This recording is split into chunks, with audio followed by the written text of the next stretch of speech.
ndị nze ndị okoro na mbere ezigbo Okafor na ndụ onye ọwụna nọ karịkwa onye na-echere anyị ihe ọjọọ ya agaghịkwa ha na ya onye na-echere anyị ihe ọma bịara ya nọ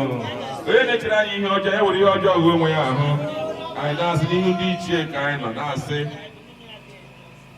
Onyima Dike n'ụtụtụ n'ihu ka anyị kpọgoro n'ụbọchị taa na-akpọgo na iwe oke mmadụ mgbe ị nọ ndụ iwe oke mmụọ na mmụọ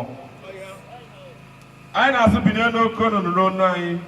anyị hapụrụ anyị ka anyị na-eme anyị sị kpọkọ ndị bụ na ndị egede kpọkọ elu ghara ha kpọkọ mmụọ ezi ha kpọkọ Okafor kpọkọ ezi ikpekwe kpọkọ ome alụrụ kpọkọ eze mbugharịrị ebe ọ na ha bịa werere ọjị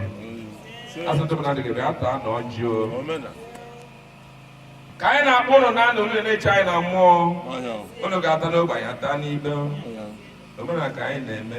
anyị na-azụ onye ọ na-akpọkọ nna nna ihe kpọkọnụ nnụnụ ekwechi ji dị iche iche onye na-akpọkwe nna ya ọ ncheta ka anyị na-eme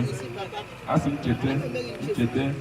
o chetara ochie ọkwa ọ ga-akpọ ya ihu o chetara ochie ọkwa ga-akpọ ya ihu o chetara ochie ọkwa ọ ga-akpọkwa ya ihu ana m asị ihe na-ahịa ya ahụ ka anyị na-emechi ihe akọ ya dịrị na anyị ụlọ osi na ego na-akpa anyị ga-akpata ego osi na nwa na-akpa anyị ga-amụta nwa nọ osi na ahụ esighị ike ka anyị na-emechi ihe a ka a ga-agwa anyị anya adị mma nọ ebe ọ na o siere anyị ka a na-akọcha ihe a ka ọ na-adịrị anyị mma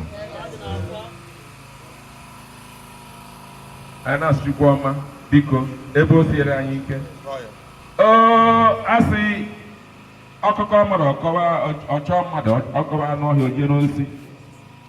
ọ chukwu ka iwe nwere ebe o si akpa anyị o nwere ebe anyị nwe na 23 breadfruit 20 breadfruit na Lagos ka ndị mmadụ ji ike na-achị n'anya na ebe ha gaziri ha oje ha gaziri ha na-eke